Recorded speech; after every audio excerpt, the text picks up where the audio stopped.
गुढीपाडव्याच्या दिवशी मनसे अध्यक्ष राज ठाकरे यांनी आपली भूमिका मांडताना स्पष्ट केलंय, हा देश तरुणांचा आहे.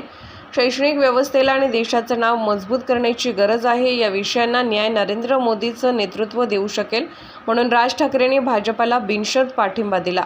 आम्ही राज ठाकरे आणि मनसेला धन्यवाद देतो. हिंदुत्वाचे विचार आणि विकसित भारताचे स्वप्न याला मनसेने पाठिंबा दिला. आम्ही असं मानतो, एकनाथ शिंदे यांच्या रूपाने बाळासाहेबांचे आशीर्वाद आणि विचार आमच्या सोबत आहेत. 9 एप्रिलला गुढीपाडवाच्या दिवशी त्या ठिकाणी असलेल्या आपल्या सभेमध्ये मनसेचे अध्यक्ष राजसाहेब ठाकरे यांनी आपल्या भूमिका मांडल्या आणि ती भूमिका मांडताना त्यांनी हे स्पष्ट केलं, हा देश तरुणांचा आहे. तरुणांच्या विकासाला, शैक्षणिक व्यवस्थेला आणि जगामध्ये भारताचं नाव ज्या पद्धतीने मजबूत करण्याची गरज आहे, या विषयांना न्याय जर कोणी देऊ शकेल तर माननीय नरेंद्र मोदीजींचं नेतृत्वच देऊ शकेल. आणि म्हणून माननीय नरेंद्र मोदीजींच्या नेतृत्वातील Shiv Sena, Bharatiya Janata Party, Rashtrawadi Congress, Ajit Pawar, Republican Party of India आणि मित्रपक्ष यांना बिनशर्त पाठिंबा दिला. आम्ही राज ठाकरे आणि मनसे यांचं मनापासून धन्यवाद आणि स्वागत करतो. खऱ्या अर्थाने हिंदुत्वाचा विचार आणि विकसित भारताचं स्वप्न याला त्यांनी पाठिंबा दिला.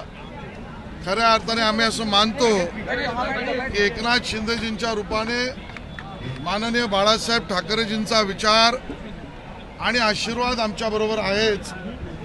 पण खरं आज काल आम्ही पाहिलं की गुढीपाडव्याच्या सकाळी महाआघाडीचा एक प्रेस कॉन्फरन्सचा प्रयत्न झाला, त्यामध्ये नकली ठाकरे बोलले आणि संध्याकाळी महाराष्ट्राला संबोधित करताना असली त्या ठिकाणी नेतृत्व बाळासाहेबांचा विचार नेणारं हे आपण पाहिलं. त्यामुळे नकली विचारांचे ठाकरे सकाळी बघितले आणि असली विचारांचे ठाकरे आपण संध्याकाळी त्या ठिकाणी बघितले.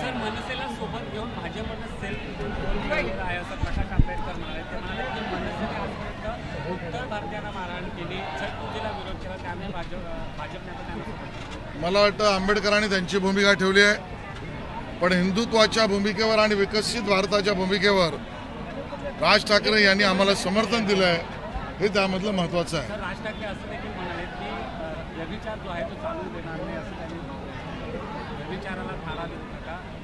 खरंय, माननीय उद्धवजींनी त्या ठिकाणी मतं आमच्याबरोबर मागितली आणि सत्तेबरोबर काँग्रेस आणि राष्ट्रवादी बरोबर गेले. यालाच राजकीय व्यभिचार म्हणावं का, आणि म्हणूनच ते म्हणाले असतील असं आमचं मत आहे. सर, हिंदी में जानना चाहेंगे की जिस तरह से काँग्रेस करून आता आरोप होतोय नाना पटोले यांच्या गाडीचा अपघात झाल्यानंतर काँग्रेसनं असं म्हटलं आहे की विरोधकांना संपवण्याचा हा डाव आहे, ही गंभीर घटना आहे आणि घातपाताचं डाव. मला याची पूर्ण माहिती नाही आहे, पण अशा पद्धतीचं जर अपघात झाला असेल तर नानांची तब्येत ही त्या ठिकाणी नीटच राहावी, योग्यच राहावी, प्रकृती स्वास्थ्य राहावं हीच आमची भूमिका आहे. आणि त्या ठिकाणी अपघात झाला असेल तर त्याचं योग्य त्याबद्दलची चौकशी ही सरकारी यंत्रणा करतील. सर, हिंदी में जानना चाहेंगे कि जिस तरह से राज ठाकरे ने समर्थन दिया है, इस पर क्या कहना चाहिए?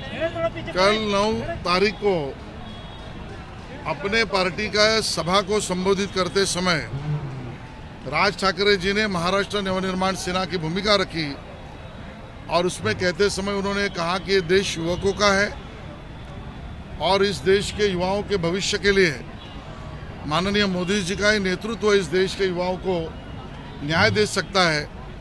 और हम मानते हैं कि हिंदुत्व की भूमिका और विकसित भारत के सपने को पूरा करने के लिए ये जो समर्थन उन्होंने दिया उनका हम स्वागत करते हैं.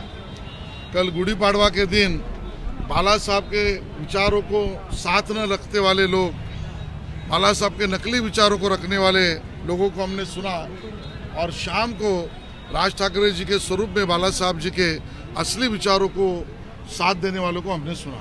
सर, लेकिन सवाल यह है कि नॉर्थ इंडियंस नाराज हो सकते हैं क्योंकि 2008 में राज ठाकरे की तरह की पार्टी की तरफ से काफ़ी हिंसात्मक घटनाएं उत्तर भारतीयों के जो है खिलाफ हुई थी.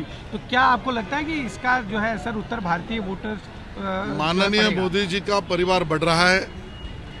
उन्होंने माननीय मोदी जी के परिवार को समर्थन दिया है, माननीय मोदी जी के नेतृत्व को समर्थन दिया है और माननीय मोदी जी का परिवार और नेतृत्व ये सबका साथ, सबका विकास, सबका प्रयास, सबका विश्वास का है और इसमें अलगाववाद या अलग सोच का कोई थारा ही नहीं हो सकता। कहना है कि कोई केस फाइल लगता है ओपन हुआ है राज ठाकरे का, जिसकी वजह से अचानक से विरोध में बोलने वाले मैं उनको पूछूंगा कि 25 साल वो हमारे साथ थे तो उनकी कितनी फाइलें हमारे पास होगी, उसका जवाब वो दे।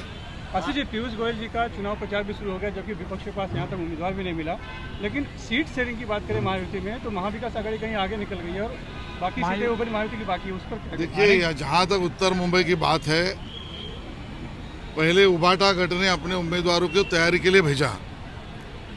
लोगों में जाने के बाद जब उनको पता चला कि उबाटा गढ़ को यहाँ पर कोई जनता का आशीर्वाद और स्थान नहीं है, तो इस सीट से उबाटा गढ़ भाग गया। मानो एक तरीके से वॉकओवर पीयूष गोयल जी के उम्मीदवारी को दिया है। अब कौन उम्मीदवार आता है हम देख रहे हैं। टुकड़े टुकड़े गैंग का आएगा तो उसका सामना हम और डट के और आक्रामकता से करेंगे। महायुति के बाकी उम्मीदवारों की घोषणा कब तक हो पाएगी? पीयूष जी से महायुति के बाकी उम्मीदवारों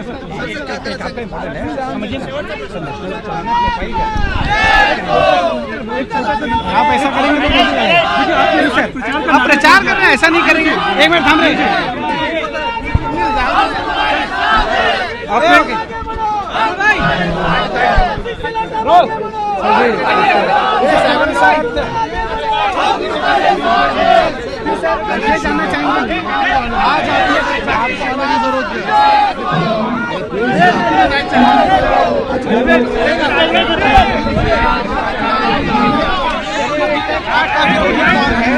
ये विपक्ष तय नहीं कर सका है, क्या ये और मजबूती देता है आपके चुनाव प्रचार में? प्रधानमंत्री नरेंद्र मोदी जी के नेतृत्व में भारतीय जनता पार्टी और हमारे मित्र पक्ष महायुति चुनाव में उतरी है। हम सकारात्मक और देश को विकसित बनाने की सोच से